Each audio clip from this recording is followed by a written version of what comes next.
we actually found some fans who are watching the game from last week to just remind themselves why they're here today. Yeah, it started off very dry and now the rain is starting to pick up.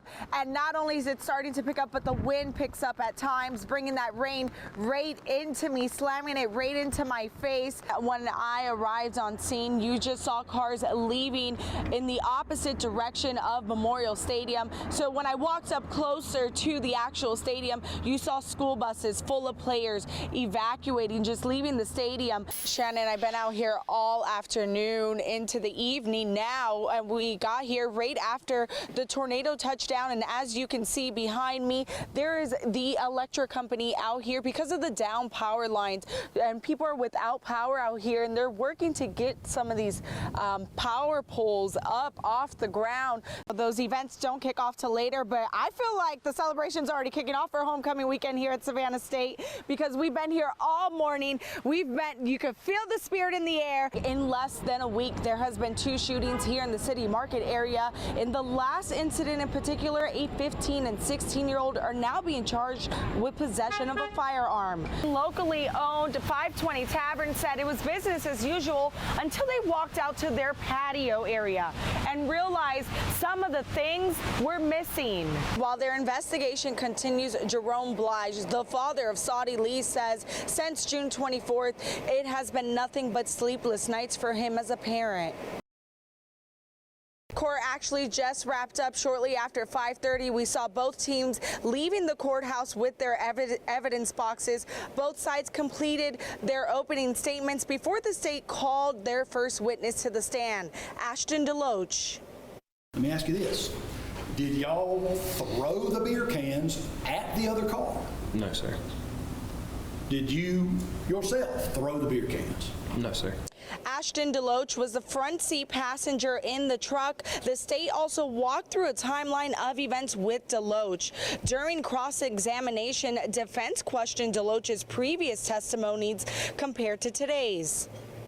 You didn't say we were throwing out beers because we didn't want to get in trouble.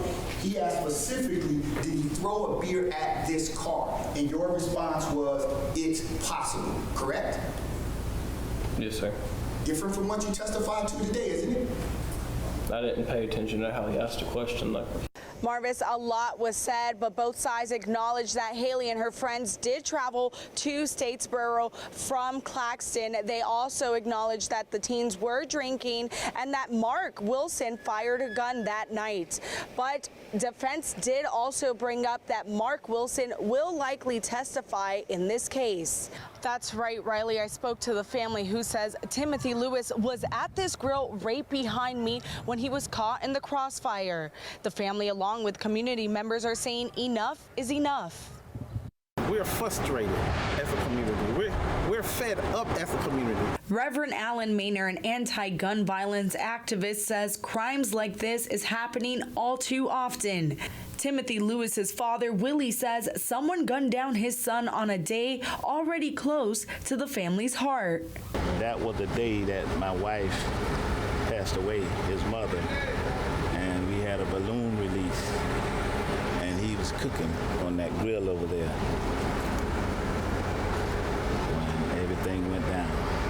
Savannah police say around 10:30 Wednesday night, officers raced to Newcastle Street and Augusta Avenue.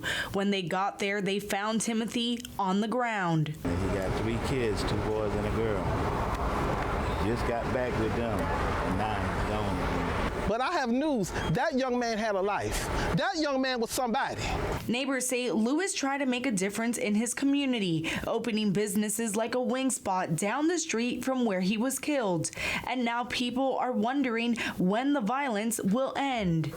Why is West Savannah dead to zero? We need to know what kind of help are they asking us for. In other words, we're just seeing our kids falling on the street dying.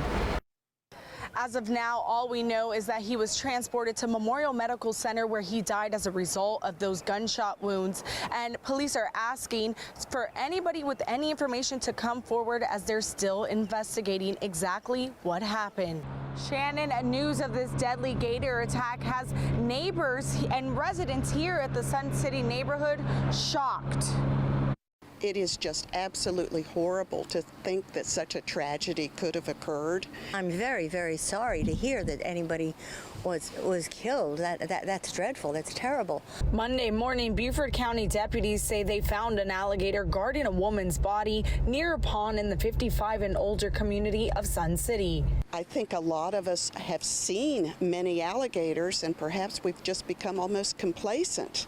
But there are so many warnings, and we're always being told to look out, be careful where you go, and particularly if somebody's walking a dog or whatever. Deputies say it took them 2 hours to recover the body. And when we responded, that's what we observed as well, was that the alligator was basically holding her hostage, I guess is, I don't know what the appropriate term would be, but was guarding her and did not want people close by. Over the last few months, we've seen the reptiles roaming around Hilton Head and Beaufort County. And over 3 years ago, a gator attacked a woman in Sun City. Deputies say she was walking her dog when it attacked. Engine 334, respond for an alligator bite, 14 Landing Lane, Sun City. The alligators can see you before they come out of the water, where you may not be able to observe them. Shannon, as of right now, deputies don't know if she was a resident of Sun City or how old she was, so they're still working to identify exactly who this woman is.